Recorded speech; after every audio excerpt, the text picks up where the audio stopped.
Welcome back. All right, so some news of the day for all you fine people as we get set for training camp, which is going to start in about a week's time. But the ice has been poured in most, if not all, arenas right now. A lot of guys are on the ice already.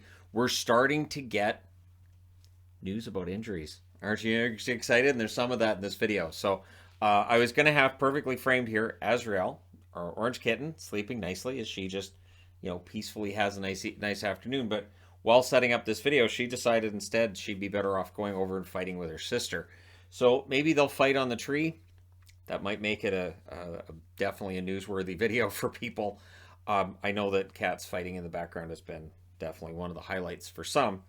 This is a cat channel with some guy who talks about hockey that gets in the way of the cats and the cat trees. All right, so we're going to start things off talking about the Montreal Canadiens. First up, Kadri Perreault has signed a 3-year extension with the Montreal Canadiens worth $890,000 average. So this is a good cap hit, and not only that, but this means that Perreault, who likely spends one more year in the AHL and then comes up, it's a very team-friendly deal. So Kadri Perreault, who hopefully has a very good season this year and can stay and expand his game playing in the AHL, we'll see how things go for him, but that's good news. Also good news, Paul Byron, who has had trouble with staying healthy, he is expected to return to the team within 2 weeks at the start of the season. So, and that's after the season's begun. So we'll see how things go for Byron, but yeah, at this point, it looks like he'll be back. The question mark then becomes how long is he going to stay healthy? Well, hopefully that's for a while. Also, Sean Monahan is expected to not miss very much at all, if any time during this season. He may be ready for opening night. So for Montreal, a team that was besieged by injuries last season, this year already looks like it could end up being better than last year. It can't be worse, right? It really can't. Carey Price also going on LTIR does free up a little bit of money for them, but either way, Monahan playing is going to be one that I'll keep an eye on because if he can get his game back at all, that could be huge for the Montreal Canadiens. All right, next up, we're going to talk about Erik Karlsson. Erik Karlsson was asked, and this is a valid question. So at the point when he signed with San Jose, and it really hasn't gone well since then. And he stated at one point he didn't want to be part of another rebuild. He went through that in Ottawa. Well, he was asked in an interview whether or not he might want to trade out, and he has said he's not requested a trade and he's not going to. That he's committed to San Jose, he signed that contract, and he intends to honor it and play out his time in San Jose, which is admirable because there are definitely veteran players who, in that same situation, would say, "I'm not really interested in the whole rebuild thing. I'm getting older. I'm not getting any younger, so maybe I want to play somewhere else." So Karlsson saying that's not the case with him, which, I mean, depending on how you feel about his contract and about his play, you may have mixed feelings on that. But I hope Karlsson comes back healthy, plays a full season. He also said that he's probably going to change up his game a little bit because of the fact he has gotten hurt a lot. So he's maybe going to be a little bit more conservative, a little bit less reckless. There's not a problem with that unless it affects his defensive play, right? So if his defensive play takes, and I know his defensive play isn't his hallmark to start with, if that starts to suffer, well, yeah, we'll see how things go for him, right? Again, it's that balance. There are players who can change the way they play and still be just as effective, if not more. We'll see if Karlsson ends up being in that camp. Also, some good news today, and the reason I'm wearing a Calgary Flames jersey, Nazem Kadri donates $1 million to London Health Sciences Foundation, London, Ontario, and in his honor, they have named a surgical center the Nazem Kadri Surgical Center. So they've put that money to good use. It's a feel-good story. So it's $1 million from Nazem Kadri, and really there isn't a downside to that storyline at all.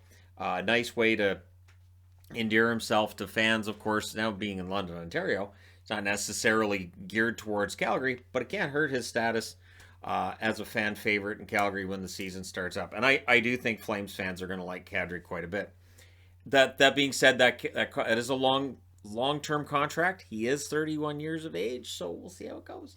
But yeah, so that's good news with Kadri. And it is interesting how players, and this is that separation. You may not like the way a player plays on the ice. I know there's a lot of complaints about Kadri on the ice and things he does, but I think we should, as fans, be able to keep that separate from the player off the ice, right? Yeah. So that can sometimes be difficult, but there you go. Kadri, good news story there. LA Kings. So the Kings have two prominent RFAs still yet to be signed in Mikey Anderson and Sean Durzi. Anderson played over 20 minutes a game. Mikey Anderson's an underrated defenseman. He only had 8 points last year. I expect more out of him this year, but he has to get signed first. And it's interesting because Mikey Anderson is a really good defensive defenseman, I think, anyways. And Sean Durzi, good offensive numbers, may need to work a little bit on his defense. But Durzi, absolutely an excellent pickup they got from Toronto in that trade. And so hopefully they get them signed. There's limited cap space there. Article I was reading said they have about $4 million in cap space. Cap Friendly lists them as $1.5 million in cap space. This can all depend on LTIR. It can depend on how many players they put as active roster players and whether or not guys get sent down. But either way, for the Kings, they're trying to do this on a budget and get both players signed. So Rob Blake doing his best to get that done. We'll see how it turns out. Now, other good news, Connor Timmins, who has had his injury problems, he's cleared. He's cleared for the start of training camp from his knee injury. So being medically cleared, pretty big deal for Connor Timmins. We'll see how things go between him and the Arizona Coyotes, how many games he plays and how much time he plays and all that. But it would be nice to see him have a healthy season. Same for Carl Hagelin in Washington. He is medically cleared as well from the eye injury he suffered last season. So good news stories abound. And for Hagelin, he's another player that, and I did the video very recently on players that, you know, you're looking to see have an injury-free season. Hagelin's one that could absolutely be the entry for the Caps as well. Caps, an older team, yes. Also a talented team, but they have to be a healthy team. And so we'll see how things go for them. Now, retirement news from today, and it's odd how this leaked out. Mathieu Perreault, who played last year for the Montreal Canadiens, is joining TVA. In their announcement, TVA saying recently retired Mathieu Perreault. So Mathieu Perreault, who played over 700 games in the NHL, apparently retired. I didn't see an official statement on it. It's being reported on all the sites now. They're referring back to the TVA announcement, so there you go. Mathieu Perreault's career in the NHL is done. He had a successful final game in the NHL. Goal and an assist in that 10-2 win for Montreal against Florida. And now he moves to TVA, where he'll be with other former hockey players and personalities working in French media. And so all the best to him in retirement. Good career. Yes, there will be a career video. I've already done the career video on Tony Amonte this morning. So I'm not doing a career video on Perreault yet because, again, I don't do 2 career videos the same day. Feels a little bit like overkill. Now, I reported in a video not that long ago on the move from NHL Live to Sportsnet. Dom from The Athletic posted and pointed out that on Sportsnet now, so this is the Canadian service that they're going to use for streaming NHL games. They say you have access to all 1,100, you have access to over 1,100 games out of market. You have access to all of this content. Right, one at a time, please. So what they've done is they've made it so you can only stream to one device at a time and one game at a time. So no, this is one of those things that basically it's cable. They're basically like, yeah, you want to watch all 1,100 games? Great. You can only watch one game at a time. Which, with NHL Live, I'm trying to think about this, whether or not I watch multiple games at the same time. And I'm thinking I'm thinking on different devices. I have tablets. I have a phone. I'm pretty sure I'd had one on a tablet and one on a phone going. At some point over the last couple of years, there was a point where I tried to watch every game and with middling success. Basically, if there's more than, I would say, 2 games that I'm trying to watch at the same time, I'll start missing stuff. It just turns into white noise for me. People who can focus on 7 or 8 different screens, that's cool. I could not be one of those people. Not at the same time anyways. I can only focus on one game that's going on at a time. But that doesn't mean that I want Sportsnet now to tell me I'm not allowed to watch more than one game at a time. Keep in mind that it is an expensive service as well. It is pricier than NHL Live was. And yeah, so again, I'm not signing up with Sportsnet now. That's not in any way something that I have any interest in whatsoever. But the PR around this is not fantastic. And so the National Hockey League is in a situation where, at a time where other sports seem to be trying to make it so they're more accessible, it's more user-friendly, and you can track as much as you want, the NHL and its partners, because this is Sportsnet making this decision. I don't think this is an NHL decision. This is Sportsnet themselves.